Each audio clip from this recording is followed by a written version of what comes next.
Hi there, welcome back to my channel. Today I'm going to take a little bit of time and rank some of the most recent palettes that have been added to my collection. I really enjoy ranking videos. I think they're so much fun. I like to watch them. I like to make them. If you're interested in seeing that, don't go anywhere. If you're new here, hey, my name is Rachel. I'm a homeschooling stay-at-home mom and I love to play with colorful eyeshadow. I upload several videos every week. I did just have a baby, so I'm starting to get back into the rhythm, so it might not be quite as many videos every week as it had been a few months ago, but I'm working on it. I hope you'll consider liking and subscribing before you go.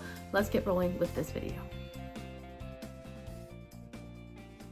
Alright, so a little caveat here. I am not ranking every new palette in my collection since my last ranking video because it's been quite some time. I had a lot of ranking videos where I was ranking specific pan numbers, you know, my 9 pans, my 12 pans, etc. If you're interested in seeing that, in my description box I'm going to link a playlist which is all kinds of declutters, ranking, collection tours, etc. All those videos are in there.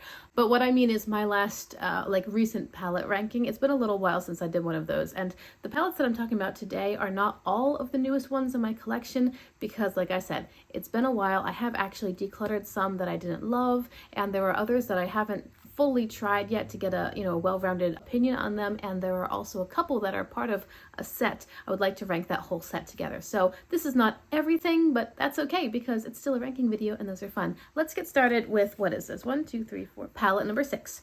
Palette number 6 is the Strawberry Feels palette from Jaclyn Hill Cosmetics. This is quite new to my collection. I have used it. I really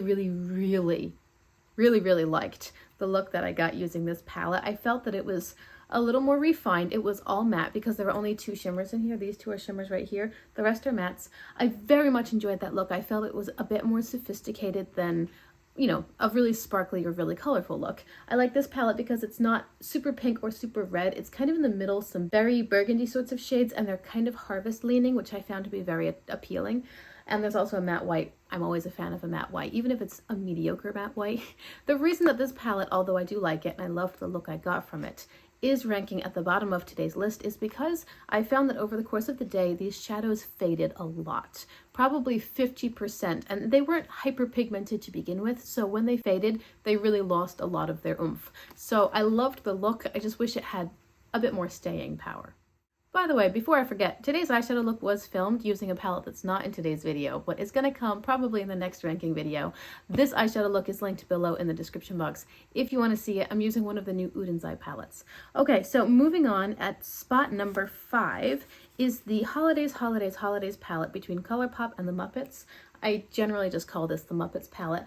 I got this one for $9, I think, and I very much like it. I really like the color story. I think it's fun, it's bright, it's very springy, it's a little bit neon. I think it's cool. The reason this one's lower is because it's got 3 of the pearlescent glitters, which is ColourPop's newest Eye Safe glitter formulation. It is much better than their last glitter formula. Way better. I actually use these pearlescent glitters sometimes, but I'm not a fan of them, and honestly, I'm not a fan of ColourPop shadows in general anymore. It's not that I dislike them at all, but my collection is now so filled with indie brands that give me truly wonderful eyeshadow quality. ColourPop is fun, but I think that they sort of shoot themselves in the foot as far as releasing so much. They don't give themselves time to really step up their formula and kind of catch up to the indie brands. So while I like ColourPop, and I still do have probably 4 to 6 ColourPop palettes in my collection, I've also decluttered a lot. But this palette's fun. I haven't used it a ton, but each time I use it, I do enjoy the looks. I think that they did a decent job with these bright neon colors. I think the color story is really cool because we have some very vibrant shades, but then we have more ordinary or neutral or grounding kinds of shades. We've got a few neutrals.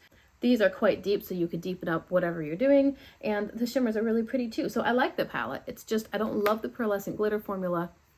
It's okay, but that's why it has to be lower in today's ranking because I'm only ranking 6 palettes. Okay, now we're going to go into Nomad Cosmetics. This was given to me. This is the Paradise Islands palette. I got this from a fellow YouTuber and I was so excited because I love this color story. It makes me think of saltwater taffy, and I think that's kind of the idea, you know, tropical Bora Bora. Is that where this is? Wherever it is, I think it's lovely. I was excited about this color story when they launched it, and it wasn't quite in my price range at the time to pick it up myself, but when that fellow YouTuber offered it to me, I was so excited, like, yes, yes please, yes please. I can card above the video. The first time I used this palette, I did do a video with that look, and I think the palette's great. I love the color story, so many beautiful options. I do wish it went a little bit deeper, like in that Muppets palette, you had 2 very deep shades. I think that these two are more on the deeper side of mid-tone. I can get the contrast that I want because I can get depth and lightness from this palette. It's just not quite as much as I would like. Also, you have to keep in mind, you can get contrast outside of the depth of colors. You can simply get contrast between colors. So I could get contrast using this one and this one, you know, because they might be the same sort of mid-tone depth, but they're such different colors, you'll get contrast. Anyway, I think the palette's beautiful. I am enjoying discovering Nomad's formula. I think it's not a favorite of mine, but it is pretty good, and I do like it better than, say, for example, the ColourPop formula. Overall, I have another Nomad palette on its way to me, and that one is one of their newest releases. Everybody is saying that with each release, their formula is just better and better, so I'm expecting that one to be excellent. This one's good. I think it's going to be a great companion to the one I have incoming. Comment below if you want to make a guess as to what palette that is.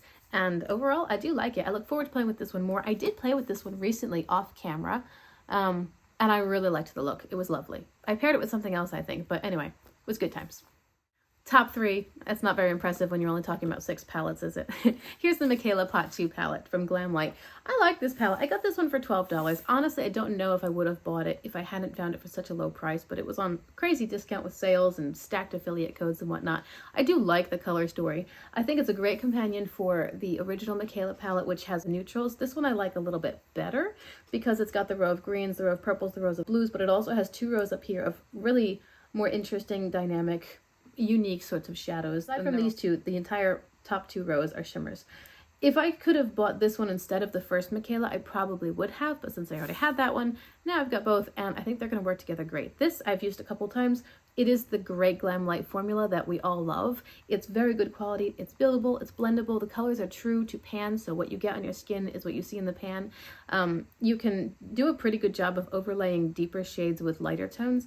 Overall, it's an impressive formula. I like the shimmer formula of Glamlight as well because it's smooth and creamy. It's very high impact, but it doesn't crease too bad on me. So, I mean, Glamlight honestly has kind of been killing it. They have done a lot of great releases since, what, last year? We had Scooby-Doo and then we had Barbie. I heard that the Chucky release was fabulous as far as quality and formula. I don't have any of those items because I'm not really into that scene, but I heard it was very good. And then everything that they do is just kind of gold as far as formula and production and how it works for people. So go Glamlight. For the last 2 palettes, honestly, I didn't hesitate when it came to ranking them because I knew exactly where they would go, but there are very specific reasons for where they go. In spot number 2, I have the Lure palette from Blend Buddy Cosmetics. I am so impressed with this palette. This formula is great. It's just as great as everyone says. The mattes are amazing. The shimmers remind me a lot of Glamlight shimmers. I don't know that I'd be able to tell them apart if I was using them from unmarked pans. I don't know that I'd be able to say that's Glamlight and that's Blend Bunny. They're really, really good. This palette's so beautiful. I've had a great time playing with it. I've played with it on camera, carded above. I've played with it off camera. It's just beautiful. The only reason that this one is not in number 1 is because, like all of Blend Bunny's palettes, I love the format, but the format is very expected. You've got your columns of colors: green column, purple column, teal column, pink column, blue column. It's very staid, but not in an unexciting way. Like, if this is what you want, you're gonna get it in fabulous payoff and performance. I have nothing bad to say about this palette. I think it's fantastic. I'm so glad that I have it. The packaging is beautiful. This is textured. The glitter doesn't come off on your finger. It's so, so good. The only reason that I'm putting it at number 2 is because the color story is not as varied or exciting as the palette in the number 1 spot. And finally, in spot number 1, if you know, you know, this is the Paletopoly palette from Ace Beauté. This was my all or nothing palette. I had tried Ace Beauté several times in the past with several different palettes, 2 of which were supposed to be the new formula. I was overall unimpressed. I mean, don't get me wrong, the Flare palette is one of my favorite palettes always. Every time I rank my entire collection, Flare palette comes out like 1 through 5 somewhere. I love the color stories that Ace Beauté offers, and I own the Flare palette in the old formula, and I didn't dislike it enough to get rid of it. I still really enjoy playing with that palette. My qualm was that when I got the palettes that were supposedly in the new formula, I didn't notice a difference. And the Violet Sage palette, which was part of a subscription box, that one was just kind of crappy. It just wasn't good at all. So I was thinking, all right, Ace Beauté, everyone says you're doing great, but I'm not seeing evidence of that.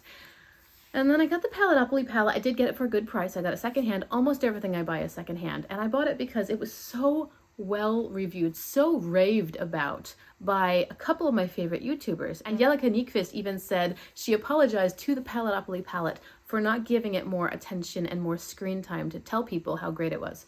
So I thought, all right, that's kind of high praise from someone whose opinion I respect when it comes to eyeshadow. So I thought I would give Ace Beauté one more chance and buy their newest palette, at the time the newest. I am so glad that I did. I love this palette. I swear every look that I do with this palette is magical. It's so good. The formula is incredible. Like Glamlight, like Blend Bunny, the mattes and the shimmers, they're just fabulous. They're incredible. They perform so beautifully. They're so easy to work with. I will show you the most recent look I did with this. I actually did this look around 5 o'clock in the morning in really, really terrible lighting. Basically just a ring light and the yellow overhead in my dining room. It was bad lighting. I couldn't even see most of the shades I was working with. I was just going off of the knowledge that this was like the green-brown area and that's what I wanted to use.